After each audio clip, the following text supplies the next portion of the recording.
Bismillahirrahmanirrahim. Assalamualaikum warahmatullahi wabarakatuh. Jumpa kembali bersama saya, Iis Kurniasi, mahasiswa Majelis Pendidikan Dasar Universitas Terbuka UPJJJ Serang. Kali ini, saya akan membahas diskusi 8 pada mata kuliah Studi Komparatif Pendidikan Dasar di berbagai negara. Pada sesi ini, kita akan membahas modul 6 mengenai sistem pendidikan di ASEAN dan Asia Pasifik. Mempelajari sistem pendidikan negara lain, kita dapat membandingkan kekuatan dan kelemahan sistem pendidikan di Indonesia yang pada akhirnya setiap guru dapat berperan dalam meningkatkan pendidikan di Indonesia. Adapun pertanyaan pertama pada sesi ini yaitu, apakah sistem, jenjang, dan struktur persekolahan serta kebijakan pengelolaan pendidikan dasar di negara ASEAN dan Asia Pasifik memiliki persamaan dalam implementasi pendidikan yang Anda rasakan di lingkungan sekolah Anda? Baiklah, di sini saya akan menjawab pertanyaan pertama terlebih dahulu.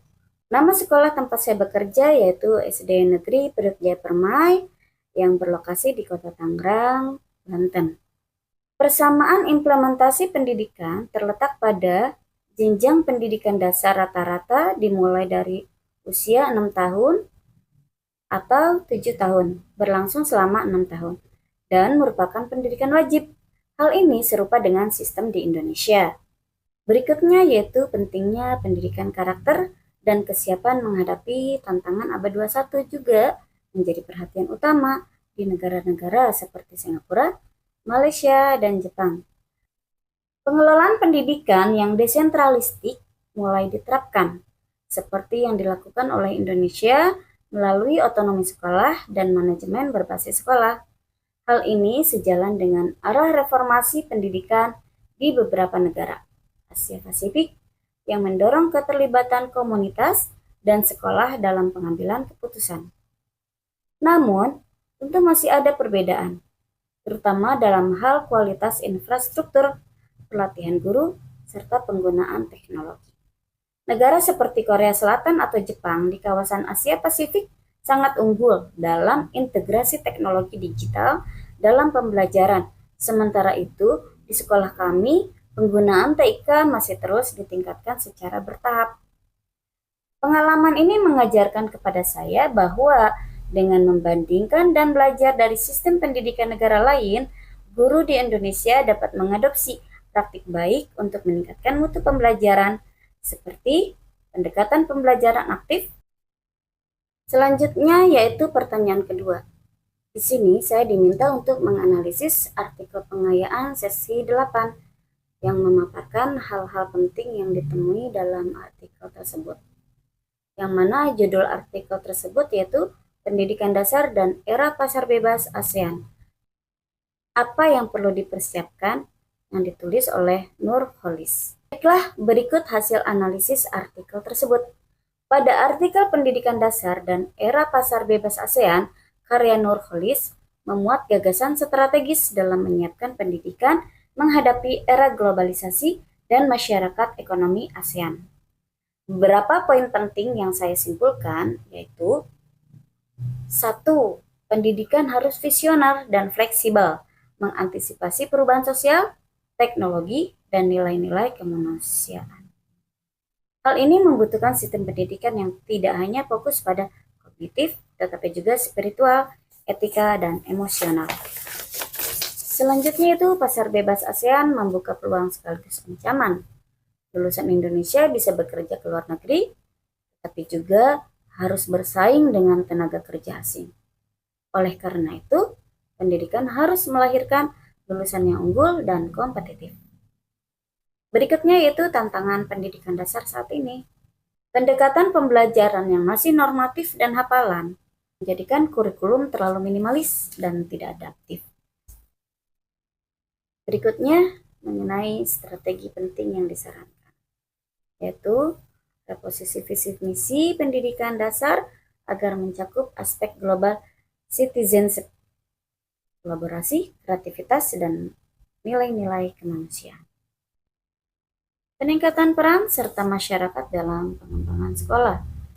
Meskipun setiap negara memiliki kebijakan dan pendekatan unik, terdapat banyak persamaan visi dan misi pendidikan, yaitu menjamin akses pendidikan dasar yang merata dan berkualitas. Pemahaman ini penting agar kita sebagai pendidik dapat mengambil praktik terbaik dari negara lain untuk memperkuat sistem pendidikan nasional.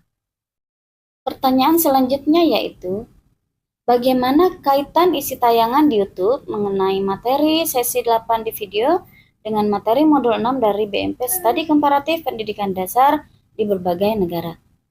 Kaitan antara isi tayangan video YouTube yang berjudul Introduction to Asian Education dengan modul 6 dalam bahan materi pokok studi komparatif pendidikan dasar di berbagai negara terletak pada kesamaan fokus terhadap kerjasama regional, perbandingan sistem pendidikan dasar, dan tantangan global abad ke-21. Adapun hubungan keduanya yaitu untuk fokus pada kerjasama regional ASEAN, video YouTube memperkenalkan kerangka kerja ASEAN di bidang pendidikan, termasuk pembentukan ASEAN Curriculum Shortbook, mobilitas pelajar, dan penguatan identitas regional melalui pendidikan. Pada modul 6, membahas pendidikan dasar di kawasan Asia Pasifik dan ASEAN, termasuk upaya harmonisasi sistem pendidikan melalui kebijakan kurikulum dan tujuan pendidikan. Modul ini menekankan pentingnya regional cooperation untuk menjawab tantangan global dan ketimpangan pendidikan. Adapun kaitannya, keduanya menekankan bahwa kerjasama antara negara ASEAN bukan hanya simbolis, tetapi nyata dalam bentuk pertukaran pelajar, pembaruan kurikulum, dan peningkatan mutu guru. Berikutnya yaitu tantangan global dan pendidikan abad 21. Dalam video, tantangan seperti ketidaksetaraan, mobilitas tenaga kerja, serta kebutuhan pendidikan berkualitas dan inklusif ditekankan. Pendidikan dijadikan alat untuk membentuk warga global atau global citizenship.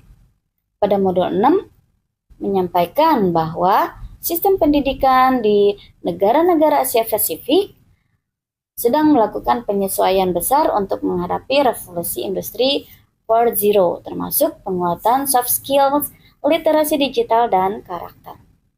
Adapun kaitan antara keduanya yaitu mengangkat isu transformasi pendidikan sebagai respon terhadap tantangan global seperti pasar bebas, digitalisasi, dan keberagaman budaya.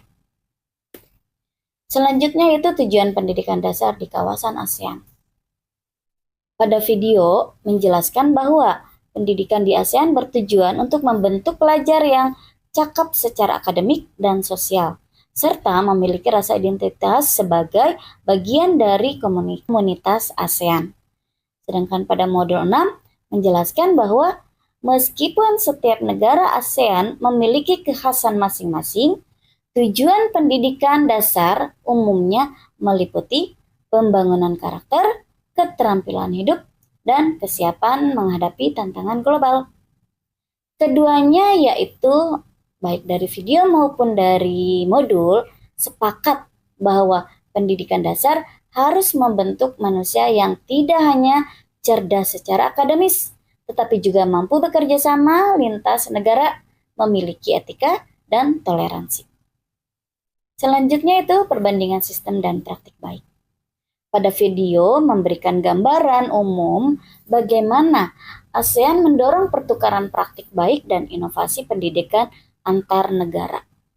Dan pada modul 6 menyajikan studi perbandingan yang lebih terperinci, misalnya tentang struktur jenjang, durasi pendidikan dasar, dan manajemen sekolah di beberapa negara ASEAN.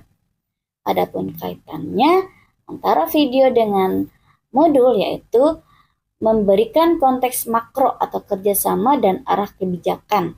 Sedangkan pada modul menyajikan rincian mikro, praktik, dan kebijakan di tingkat nasional. Berdasarkan pemaparan-pemaparan tersebut, dalam mempelajari sistem pendidikan negara-negara ASEAN dan Asia Pasifik memberikan manfaat besar bagi pengembangan pendidikan dasar di Indonesia. Melalui refleksi terhadap isi tayangan video Introduction to ASEAN Education, juga artikel pendidikan dasar dan era pasar bebas ASEAN, serta materi modul 6 studi komparatif pendidikan dasar, tampak bahwa kerjasama regional dan komparasi sistem pendidikan menjadi strategi penting untuk memperkuat kualitas pendidikan di tengah tantangan global abad ke-21. Meskipun terdapat perbedaan dalam infrastruktur dan kebijakan, sebagian besar negara ASEAN dan Asia Pasifik memiliki kesamaan visi pendidikan, yaitu menciptakan peserta didik yang tidak hanya cerdas secara akademik, tetapi juga memiliki karakter, keterampilan abad 21, dan kesadaran sebagai warga global.